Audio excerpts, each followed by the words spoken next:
Listen, I know this sounds crazy. I've been doing search and rescue in the Southwest Mountains for 8 years now, and I've seen everything you can imagine. Lost hikers in every possible condition. Dehydrated, hypothermic, injured, delirious. But what happened to me back in March, just 6 months ago, still keeps me up at night. I'm telling you this because I need someone to know, and maybe because I'm still trying to make sense of it myself. I've always been the practical type.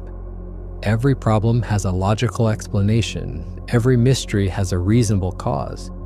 That's what made me good at my job. I could think clearly when others panicked. Follow evidence instead of assumptions. But this thing that happened, it shook everything I thought I knew about the world. Saturday evening, around 6 o'clock, my radio crackled to life. County Dispatch had a missing hiker situation brewing. 34-year-old male hadn't returned from a solo camping trip in one of our most remote wilderness areas. The guy was 2 days overdue, and his truck was sitting empty at the trailhead. Brown hair, medium build, wearing a red jacket and carrying a blue backpack. Standard details that usually made my job straightforward. The dispatcher offered to pair me with 2 other volunteers, but I declined. I always worked better alone. Faster movement, no need to coordinate with others, and I could trust my own instincts completely. After 8 years of this work, I'd developed my own rhythm and methods that served me well. I grabbed my gear and drove the 90 minutes to the remote trailhead, arriving just as darkness was settling over the mountains. The parking area was empty except for the missing hiker's vehicle, a beat-up pickup truck that looked like it had seen better days. I pulled my rifle from my truck, standard practice in an area known for mountain lions and black bears, then checked my GPS and headlamp batteries. This particular section of wilderness was notorious for its difficult terrain. Steep ravines cut through the landscape like scars, and game trails crisscrossed in confusing patterns that could turn even experienced hikers around. The main trail followed coordinates that would take me about 4 miles into the backcountry, but I knew from experience that lost hikers rarely stayed on the marked path. The forest felt wrong from the moment I started hiking. After 8 years of night searches, you develop a sense for how the wilderness should sound after dark. There should be owl calls echoing off the canyon walls, the rustle of small animals in the underbrush, the distant yip of coyotes. Instead, I walked through an unnatural silence that seemed to press in around me. My headlamp beam cut through the darkness, illuminating the familiar rocky trail, but something felt off. The silence was so complete it seemed deliberate, like every living creature in these mountains had suddenly decided to hold its breath. Even the wind had died completely, leaving the trees motionless against the star-filled sky. About 2 miles in, my cell phone signal disappeared entirely. Not unusual for this remote area, but it always added to the isolation. I was truly alone out here, with only my radio for emergency contact, and even that was sketchy in the deeper canyons. By 10 o'clock, I'd reached a particularly challenging section where the trail wound around a massive rocky outcrop. The terrain here was tricky even in daylight, with loose stones and narrow ledges that required careful navigation. I was picking my way across one of these rocky areas when I heard it, a clear human voice calling from the forest below. Hello. I stopped dead, listening. The voice had come from somewhere down in the trees, maybe 100 yards off the trail. My first thought was relief. I'd found the missing hiker. I called back, identifying myself as search and rescue, but got no response. The forest returned to its unnatural quiet. I continued toward the coordinates, but a few minutes later, I heard the voice again. This time, it was closer, and the words chilled me. I see you. The voice seemed to come from a different direction than before, somewhere off to my left. I swept my headlamp beam through the tree line, searching for any sign of movement or reflection.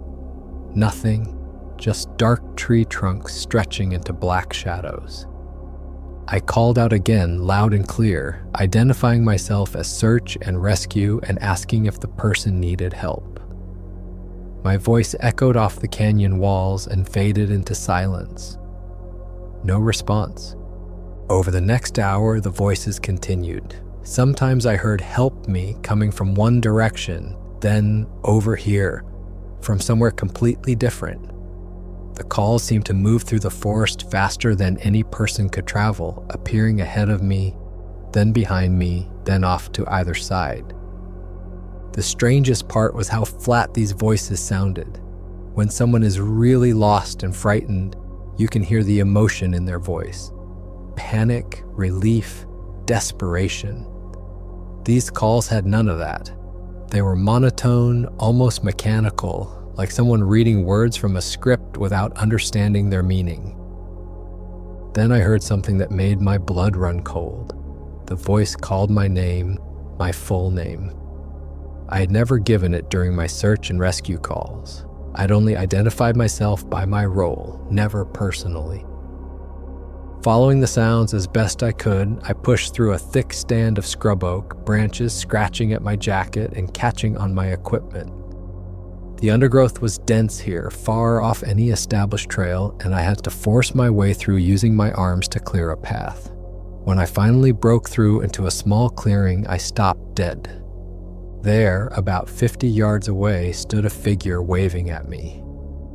The moment I saw it, every nerve in my body started screaming warnings. Even from a distance, everything about this person was wrong. The man was much taller than the missing hiker was supposed to be. The description had said medium build, maybe 5'10", but this figure towered at least 6.5 feet, maybe 7. He was thin, almost gaunt, like someone who hadn't eaten in months. His clothes were dark, some kind of black or deep brown fabric that seemed to absorb my headlamp beam rather than reflect it. Definitely not the red jacket I was looking for. But it was his movement that made my skin crawl. His wave wasn't a normal greeting. Instead, his arm moved in slow, mechanical sweeps, like a metronome keeping perfect time. Up, down, with the exact same rhythm and arc every single time. The movement was so unnatural, so precise, that it looked like he was a marionette being controlled by invisible strings. I stood there for a moment, trying to process what I was seeing. Maybe the person was injured, maybe that explained the strange behavior, or maybe the hiker's description had been completely wrong. People make mistakes in stressful situations all the time. I approached slowly, keeping my rifle ready but not pointing it directly at him. As I got closer, more details became visible in my headlamp beam, and each one made me more uncomfortable. His skin was pale, almost gray, with a waxy quality that didn't look healthy. It reminded me of how someone looks when they've been dead for days, that unnatural pallor that no living person should have. His eyes were the worst part. They seemed unfocused, staring not at me but through me, like he was looking at something behind me that I couldn't see.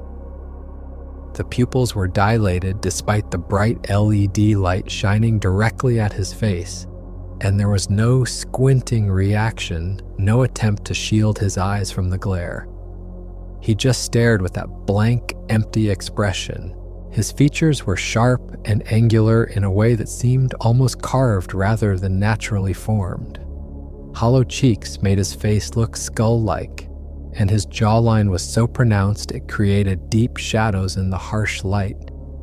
His lips were thin and bloodless, and when they moved to speak, I could see his teeth were stained dark, almost black.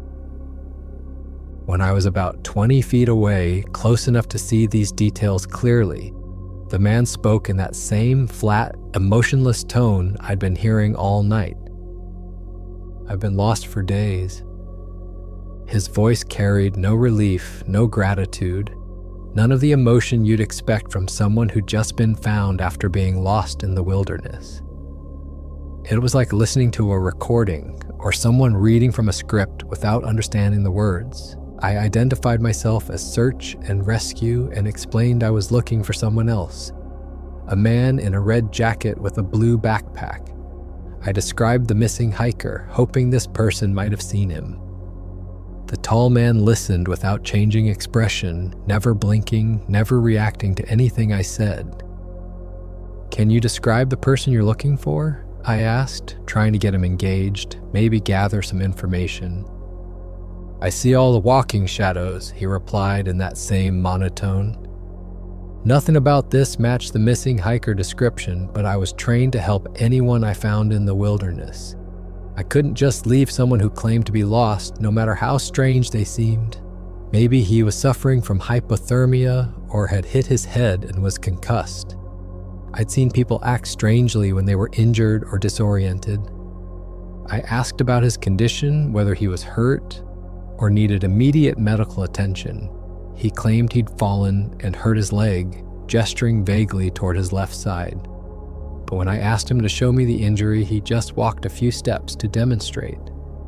His movement was fluid and graceful, like a dancer or someone who'd spent years training in martial arts.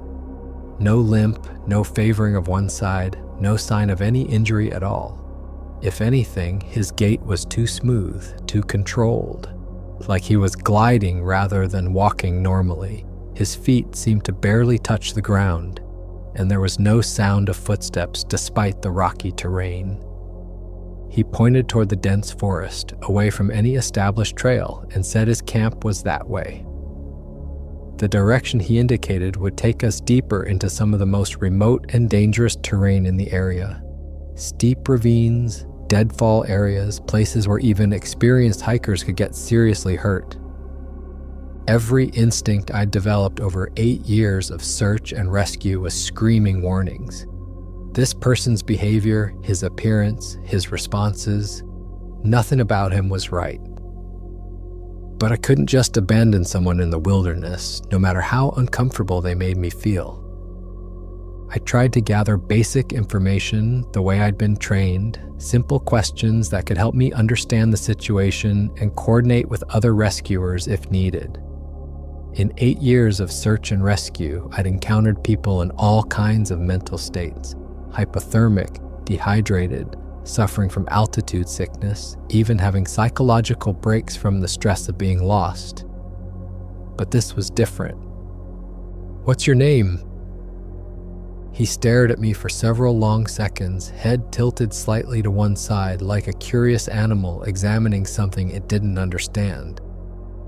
His eyes never blinked, never moved from that fixed stare. Finally, he answered in that same flat monotone, "The trees know my walking." I waited for him to clarify or correct himself, maybe laugh at his own confusion, but he just continued staring at me with that blank expression. No indication he realized how strange his answer was. I thought maybe he was severely disoriented, possibly dehydrated, or suffering from hypothermia-induced confusion. I'd seen people give nonsensical answers when their brains weren't getting enough oxygen or their core temperature had dropped. I tried a different approach, something simpler. "Where are you from? What city do you live in?" This time the pause was even longer. He stood completely motionless, not even breathing visibly, just staring at me with those unfocused eyes. When he finally spoke, his voice had the same mechanical quality as before the moon turned sideways. Nothing he said made any logical sense, but he delivered each bizarre response with complete seriousness, as if these were perfectly normal answers to straightforward questions. There was no confusion in his voice, no indication he was struggling to remember or think clearly. Just those flat, impossible statements delivered like absolute facts. I tried again, focusing on immediate practical concerns. "Are you hurt? You mentioned your leg. Can you show me where it's injured?" The ground bit my shadow. When I asked if he had family looking for him, people who would be worried about his safety, he replied, "They live in the spaces between words." I asked about his camping equipment, whether he had food or water. I carried the silence in my hands. Each response was more unsettling than the last, not because they were confused rambling. I'd dealt with that before. These answers had a strange poetic quality, like he was speaking in some kind of code or riddle I couldn't understand. But his delivery was so mechanical, so devoid of human emotion or confusion, that it felt like listening to a computer trying to simulate conversation. When I asked how long he'd been lost, he said, "Since the sky forgot how to be blue." I pressed him about the basics. Did he remember how he got here, what trail he'd taken, where his camp was located? His responses continued to make no sense. I followed the backwards rivers. My feet remembered the old walking. The shadows drew maps in my sleep. The strangest part was his body language during these exchanges. Normal people, even when confused or disoriented, show some kind of emotional response. They might look frustrated when they can't remember, apologetic for giving strange answers, confused about their own condition. This man showed nothing. No facial expressions, no gestures, no indication that he realized anything unusual was happening. He kept his arms at his sides, standing perfectly still between responses. His breathing was so subtle I could barely see his chest moving. When he did move slightly, it was with that same unnatural fluidity, like every motion was calculated and precise. I kept my rifle ready and maintained distance. Every response made less sense than the last, and his stare never seemed to focus directly on me. He looked through me, around me, but never quite at me. It was like he was seeing something behind me, or perhaps looking at me the way a predator studies prey, cataloging details rather than making human contact. His pupils remained dilated despite the bright headlamp beam pointed directly at his face. Most people would squint, turn away, or ask me to lower the light. He showed no reaction at all, just continued staring with those wide, dark eyes that seemed to absorb light rather than reflect it. Still, I couldn't abandon someone in the wilderness, even if they were clearly suffering from some kind of severe mental break or medical condition. I told him I'd escort him toward the main trail, where we could get him proper help. The authorities could sort out what was wrong with him, get him medical attention, contact his family if he had one. We began walking through increasingly dense forest. The man maintained that same unnaturally smooth gait, never seeming to tire despite his claim of being injured. He moved through the underbrush without making the normal sounds of passage. No snapping twigs, no rustle of leaves, almost like he was floating rather than walking.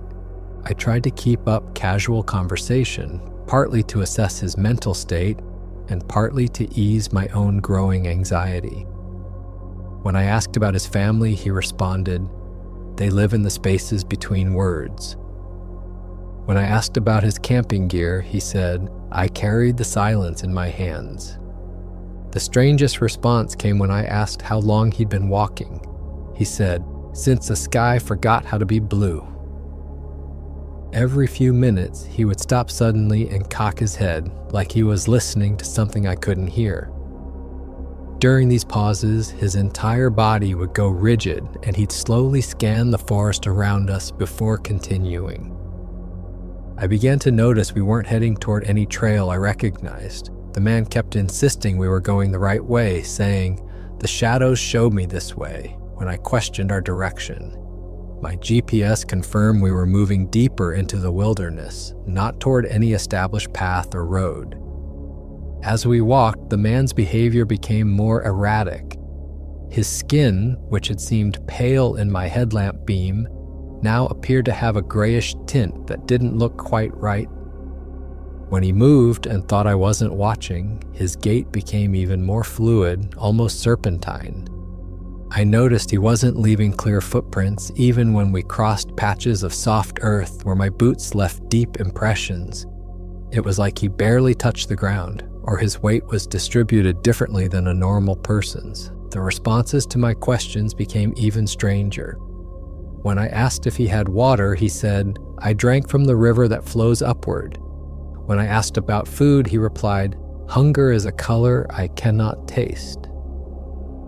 After walking for about 45 minutes, I stopped to check my GPS and get a bearing on our location. The screen showed we'd been walking in a rough circle, somehow ending up deeper in the wilderness than when we'd started. When I looked up from the device, the man had vanished. Just gone, completely disappeared into the darkness as if he'd never been there at all. I called out, sweeping my headlamp beam through the surrounding trees in wide arcs. No response, no sound of movement, no sign he'd ever existed. The beam illuminated pine trunks, scrub brush, rocky outcrops, but no trace of the tall man who'd been standing right beside me moments before. It was like the forest had swallowed him whole, but that was impossible. A person can't just vanish without making sound, especially not someone that size moving through dense underbrush. There should have been crashing through branches, footsteps on rocky ground, something to indicate which direction he'd gone. I stood there for several minutes, listening intently to the forest around me. The silence was complete and unnatural. No wind in the trees, no small animals moving through the undergrowth, no distant sounds of any kind. It felt like the entire wilderness was holding its breath, waiting for something to happen. I tried calling out louder, identifying myself as search and rescue again, asking if the man needed help or was injured. My voice echoed off the canyon walls and died away, leaving only that oppressive quiet. I was starting to wonder if I'd imagined the whole encounter, if hypothermia or exhaustion was making me hallucinate. Then I heard it. "Hello?" coming from somewhere to my left, maybe 30 yards away. I spun toward the sound, sweeping my light across the trees. The voice was identical to the strange man I'd been escorting. That same flat, emotionless tone that had made me so uncomfortable. But how could he have moved that far through thick forest without making any noise? "I see you," came from directly behind me. I whipped around, heart pounding, but saw nothing except empty forest. The voice had definitely come from behind me, but I had just been looking in that direction. No one could have moved into position there without me seeing them. Then I heard "help me" from off to my right and "over here" from somewhere ahead. And I realized with growing horror that the voices were coming from multiple directions simultaneously. Not echoes. Distinct calls happening at the same time, all in that same mechanical tone. The voices multiplied rapidly. "Where are you going?" from the left. "The darkness is hungry" from behind me. "I've been waiting" from directly overhead, as if someone was calling down from the tree canopy. Each voice was identical, all speaking in that same flat monotone that belonged to the man who had just vanished. I started moving, trying to get away from the voices, but they followed me. No matter which direction I went, they appeared ahead of me, beside me, behind me. They were moving through the forest impossibly fast, appearing in locations no human could reach in the time between calls. The coordination was perfect, like multiple people working together with military precision. But that was impossible. There was no way a group of people could have positioned themselves throughout this remote forest, and every voice was identical down to the smallest inflection. "Don't leave me," came from directly in front of me, so close I should have been able to see whoever was speaking. I raised my rifle and shone my headlamp forward, but there was nothing there. Just trees and shadows and that terrible, persistent voice. I realized with dawning terror that all the voices I'd been hearing throughout the night, the original calls that had led me off the trail, the responses from the missing hiker I'd been searching for, had been the same voice. The same thing that had been pretending to be a lost man, leading me deeper into the wilderness. The voices began using my name constantly, though I had never introduced myself to the strange man. They knew things about me they couldn't possibly know. My address, my wife's name, details about my family that I'd never shared with anyone outside my immediate circle. "Your children miss you," came from above and to the right in that same horrible monotone. "Your wife is sleeping alone," echoed from somewhere behind me. Then I heard something that stopped me cold, my own voice calling back to me from the darkness. Perfect mimicry of my tone, my inflection, my speech patterns, saying, "Help me," like I was pleading with myself. The sound of hearing my own voice begging from the forest was so disorienting, so fundamentally wrong, that I nearly lost my footing on the uneven ground. The thing could somehow replicate not just human speech, but specific voices with perfect accuracy. It had been learning from me throughout our conversation, studying the way I spoke, cataloging my vocal patterns for its own use. Every time I tried to navigate back toward what I thought was the main trail, voices would appear ahead of me as if herding me in a different direction. They seemed to be coordinating their efforts, working together to keep me moving deeper into the wilderness. Whatever this thing was, it displayed a level of intelligence and planning that was absolutely terrifying. I caught glimpses of movement at the edge of my vision, a tall figure slipping between trees, always just outside the reach of my headlamp beam. Every time I turned to look directly, nothing was there, but I could feel eyes watching me from the darkness. The sensation of being observed was so strong it made my skin crawl. Through my rifle scope, I caught clearer glimpses of the figure. The proportions were wrong, limbs too long, movements too fluid, like joints that bent, in ways human joints shouldn't. From different angles, the face seemed to change, sometimes appearing human, other times looking like something else entirely, features shifting in the shadows between the trees. The voices began using my name constantly, though I had never introduced myself to the strange man. They knew things about me they couldn't possibly know. My home address, my wife's maiden name, the names of my children, details about my work that I'd never shared with anyone outside my immediate family. The voices called out these personal details with that same flat, mechanical tone, turning intimate knowledge into something cold and threatening. "Your daughter Sarah is afraid of the dark," came from somewhere to my left. "Your wife sleeps with the bedroom door locked now," echoed from behind me. "You forgot to kiss them goodbye this morning," whispered from directly overhead. These weren't guesses or lucky assumptions. The thing somehow knew specific, accurate details about my personal life that it couldn't possibly have learned from our brief encounter. The realization that it had been studying me, maybe for longer than just tonight, sent ice through my veins. Then I heard something that stopped me cold, my own voice calling back to me from the darkness. Perfect mimicry of my tone, my inflection, even the slight hoarseness I get when I'm tired.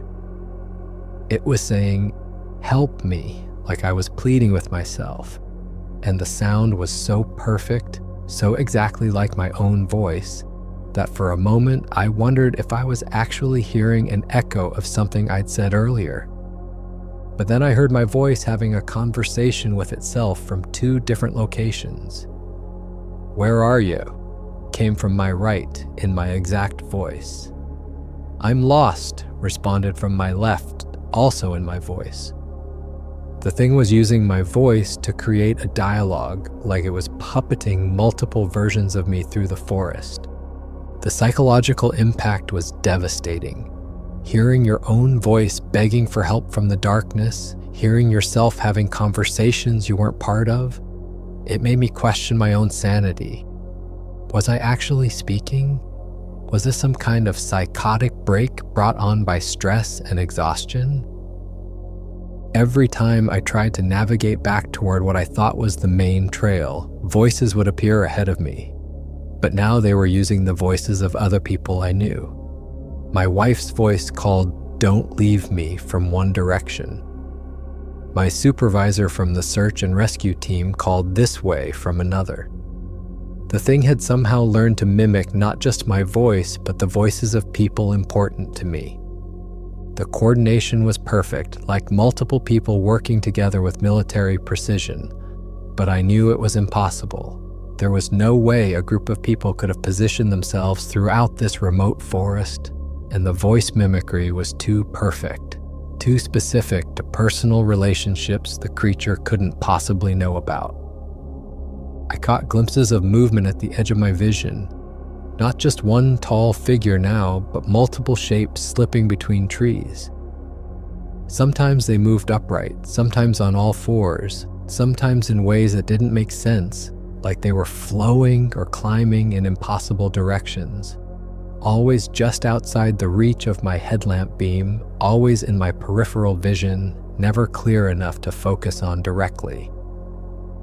Through my rifle scope, I caught clearer glimpses of the figures. There were definitely multiple entities, but they all had the same wrong proportions. Limbs too long, movements too fluid, joints that bent in directions human joints shouldn't bend. From different angles, their faces seemed to change constantly, sometimes appearing human, other times looking like different animals, sometimes resembling things that weren't quite either. The strangest sight was when I caught two of them in the same scope view. They were moving in perfect synchronization, like mirror images of each other, but they were at least 50 yards apart. The same gestures, the same head tilts, the same impossible gait, all happening simultaneously. It was like watching one mind controlling multiple bodies, or multiple expressions of the same creature. As I watched through the scope, one of the figures seemed to notice me observing it. It stopped moving and turned to look directly at me, even though I was hidden behind a tree with only the scope lens visible. The thing stared straight at me with those reflecting eyes, then opened its mouth impossibly wide and made that clicking sound I'd been hearing all night. Immediately, every other figure in the forest stopped moving and turned toward my location. They all made the clicking sound in unison, creating a chorus of inhuman communication that echoed through the canyon like some kind of alien language. I realized with growing terror that these things were not just coordinating. They were operating as a single entity with multiple bodies, or possibly one creature that could exist in multiple places simultaneously. The intelligence behind their actions was far beyond what any animal should possess, and completely alien to human thought patterns. I witnessed something that will haunt me for the rest of my life. As one of the figures moved between two trees, I saw it shift, not just change position, but actually transform. The change was fluid, natural, like watching water take a new shape. What had appeared to be walking upright suddenly dropped to all fours, but its limbs elongated and rearranged themselves as it moved. The transformation wasn't complete. I could see it happening in real time. Arms stretched and bones cracked audibly as they reformed. The spine curved and extended, adding what looked like several extra vertebrae. The skull seemed to flow like liquid, reshaping itself from something almost human to something distinctly canine, then to something else entirely that I couldn't identify. This was when I understood what I was dealing with. Growing up in the Southwest, you hear stories, legends about creatures that can take on different forms, that can mimic human speech and behavior to lure people into the wilderness. Skinwalkers, shapeshifters, things that exist in the space between human and animal, between the natural world and something else entirely. But seeing it happen in front of me was different from hearing stories around a campfire. The intelligence behind this thing's actions became crystal clear. It hadn't just been copying my voice, it had been studying me from the moment I entered the forest, learning my responses, my fears, my weaknesses. Every voice I'd heard was part of an elaborate psychological profile it had been building. I watched as another figure emerged from behind a tree. and this one looked exactly like me. Not similar, identical, same height, same build, wearing the same clothes I was wearing, even carrying what appeared to be the same rifle. It was like looking in a mirror, except the reflection was standing 30 yards away in the forest. The doppelganger moved exactly like me. Same gait, same way of holding the rifle, even the same way I unconsciously favored my right leg when walking on uneven terrain. But its eyes were wrong, reflecting light like an animal's. And when it opened its mouth to speak, the voice that came out was my voice saying words I'd never spoken. "You can't escape what you are," my double said, using my exact tone and inflection. "The forest remembers everyone who enters," it continued, and I realized it was having a conversation with me using my own voice, speaking thoughts that weren't mine. I turned to run and saw another figure that looked like my wife standing between two trees ahead of me. Perfect reproduction of her face, her hair, her way of standing with one hip cocked slightly to the left. But when she smiled at me, her teeth were all wrong. Too many of them, too sharp, arranged in rows like a shark's mouth. "Come home," she said in my wife's exact voice. "The children are waiting." Behind her, I saw what appeared to be my children, but their proportions were wrong. Arms too long, heads tilted at angles that would break a human neck. They were waving at me with the same mechanical movement I had seen from the first figure hours earlier. The creature was populating the forest with versions of everyone I cared about, creating a nightmare family reunion in the middle of the wilderness. Each figure was perfect in some ways and horribly wrong in others, like it had learned to copy the surface appearance but couldn't quite understand the underlying humanity. As I watched, frozen in terror, the figures began to change. My wife's face melted and reformed into the face of my supervisor, then into my neighbor, then into faces I didn't recognize but somehow felt familiar. The children shifted and transformed, becoming different people, different ages, sometimes different species entirely. I realized the creature had been collecting faces, voices, mannerisms. Every person who had ever entered this forest and never returned had become part of its repertoire. It was showing me its collection, displaying the identities it could assume. The voices became more sophisticated, targeting my emotions in ways that went beyond simple mimicry. I heard what sounded like my wife calling for help, even though she was hundreds of miles away at home. The thing somehow knew about my family, using their voices to create false emergencies. I heard my children crying, calling my name in distress. The creature had somehow accessed my memories or read my thoughts, pulling out the voices that would affect me most deeply. It said things like, "The children are crying in the empty rooms," in a distorted version of my own voice. This level of psychological manipulation went far beyond animal intelligence. Whatever this thing was, it understood human emotional vulnerabilities and was exploiting them with surgical precision. The creature finally showed itself clearly, stepping into a small meadow about 50 yards ahead of me. In the bright beam of my headlamp, I could see it was no longer trying to maintain a fully human appearance. It was massive, easily 8 feet tall with proportions that were fundamentally wrong. Its limbs were too long, joints bending in ways that shouldn't be possible. The face shifted between human features and something else entirely, never quite settling on one form. Its eyes reflected my light like an animal's, but the intelligence behind them was unmistakably aware. When it spoke, the voice was a mixture of all the voices it had been using throughout the night. It said my name, then added in that horrible flat tone, "Your name tastes like copper pennies." When the creature began moving toward me, I raised my rifle and fired a warning shot into the air. The sound echoed through the canyon, but the creature just stopped and tilted its head curiously, like it was trying to understand the noise. I fired directly at center mass. The bullet seemed to pass right through it, or maybe it moved in a way that made solid hits impossible. The creature staggered backward but showed no sign of actual injury. I emptied my magazine, firing again and again, but nothing seemed to connect solidly. The gunshot seemed more annoying to it than harmful. After I'd fired my last round, it retreated temporarily, disappearing into the tree line, but I could hear it moving around the perimeter of the clearing. While I reloaded, the creature circled at a distance, no longer bothering to hide.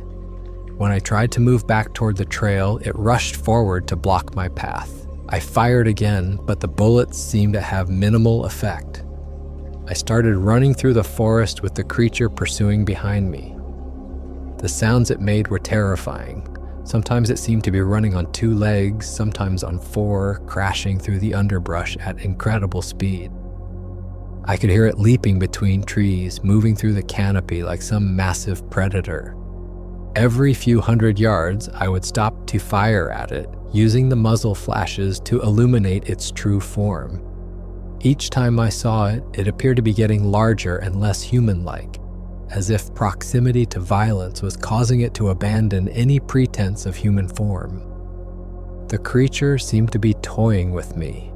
Several times it appeared directly in my path, forcing me to change direction, then simply moved aside when I approached. It was herding me away from the trail, and I realized it could catch me easily if it wanted to. It was playing with me, testing my responses, maybe even enjoying the chase.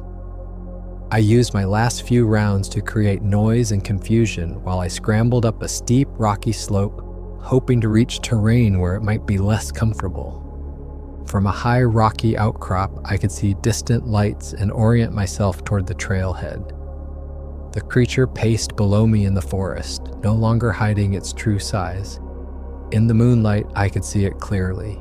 Massive, wrong, something that shouldn't exist. It called up to me using various voices, including that horrible flat tone.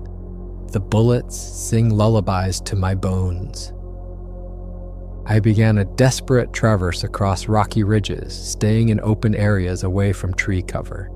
The creature paralleled my movement through the forest below, occasionally climbing up to ridge level but seeming uncomfortable in exposed terrain. My headlamp was getting dim, the battery running low after hours of use. I was down to my last few rounds of ammunition, and I knew I had to reach the parking area before my equipment failed completely. The creature got close enough several times that I could hear its breathing, a sound unlike anything I'd ever heard from a human or known animal. At one point, it grabbed my backpack, but I slipped free, leaving the pack behind rather than let it drag me back into the forest. I fired my final shots to create a distraction and made a desperate sprint across the last exposed slope toward the trailhead. The creature gave chase but seemed to fall behind on the steep, rocky terrain. I reached the familiar trail junction with my rifle empty and my headlamp barely functioning. Using the failing light, I navigated the final mile to the parking area, hearing the creature following along a parallel trail through the forest. At the parking area, I could see my truck, but the creature emerged from the trees near the lot.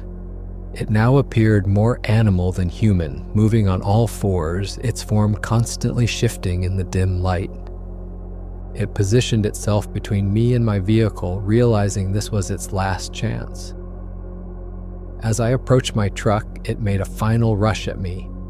I threw my useless rifle at it and managed to get inside the cab. The thing leaped onto the hood, pressing what might have been a face against the windshield. Its features were constantly shifting between human and animal characteristics, never settling on one form. Its claws left deep scratches in the metal as I started the engine and hit the accelerator. It clung to the truck for several hundred yards as I sped down the mountain road, finally falling off as I took a sharp turn. I checked my mirrors constantly during the entire drive home, but I never saw it again. I drove straight home, arriving around 3 in the morning. I was too terrified and confused to report the encounter to the authorities or the search coordinator. How could I explain what had happened? Who would believe me? I told my wife I hadn't been able to find the missing hiker due to dangerous conditions and equipment failure. She accepted the story, though she commented on how shaken I looked. I spent the rest of that night checking doors and windows, unable to sleep. The damage to my truck told a different story than the one I'd given my wife. The claw marks in the hood were unlike anything from known local wildlife. Too large, too deep, made by something with immense strength. I claimed it was damage from a deer collision, but I could tell she didn't entirely believe me. It took several days before I felt safe leaving the house, and even then I was constantly looking over my shoulder. I quit search and rescue work without explanation, telling the coordinator I needed to focus on family responsibilities. The missing hiker was never found. His truck remained at the trailhead for weeks before being towed. And despite extensive searches by other teams, no trace of him was ever discovered. No body, no equipment, no sign of what happened to him. I have my suspicions about what happened to that man, but I've never shared them with anyone. I think he encountered the same thing I did, but he wasn't as lucky as I was. Or maybe he was the first victim and the creature learned to mimic human voices by studying him. The official report lists him as lost in the wilderness, presumed dead due to exposure or accident. His family eventually held a memorial service. I attended but couldn't bring myself to speak with them. How could I tell them that their loved one might have been taken by something that defied explanation? The question that haunts me most isn't what that creature was, but what it wanted.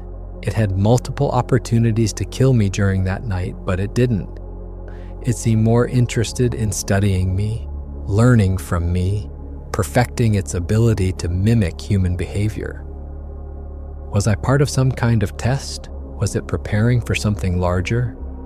The psychological manipulation it displayed suggested a level of intelligence and planning that went far beyond simple predatory behavior. I think about the missing hiker, about how perfectly it had learned to use his voice to call for help. How long had it studied him before he disappeared? What did it learn from him that it then used on me? And most disturbing of all, what is it learning from all these encounters? What is it preparing for? I'm sharing this story because I think people need to know these things exist, even if they don't believe it.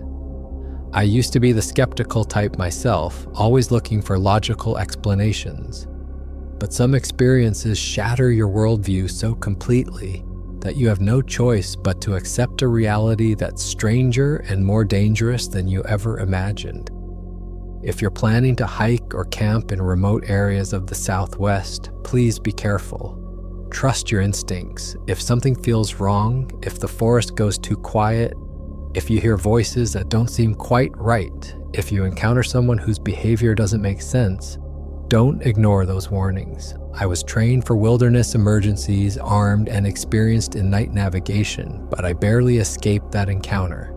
The thing I met in those mountains was intelligent, powerful, and completely outside normal understanding of what's possible. The wilderness is beautiful, and I don't want to scare people away from enjoying it. But it's also home to things we don't understand, things that exist in the shadows between our world and something else entirely. Respect that boundary, because crossing it might cost you more than you're willing to pay. I still live in the same town, still drive past that trailhead sometimes on my way to other places. The missing hiker's case is officially closed, his truck long gone, but I know the truth about what happened out there. And I know that thing is still out there too, waiting in the darkness between the trees, learning, watching, preparing for the next person who ventures too far into its domain. That's my story. Make of it what you will. But if you ever find yourself alone in the wilderness and you hear your own voice calling back to you from the darkness, don't go looking for answers. Just run. For more interesting stories, check this out.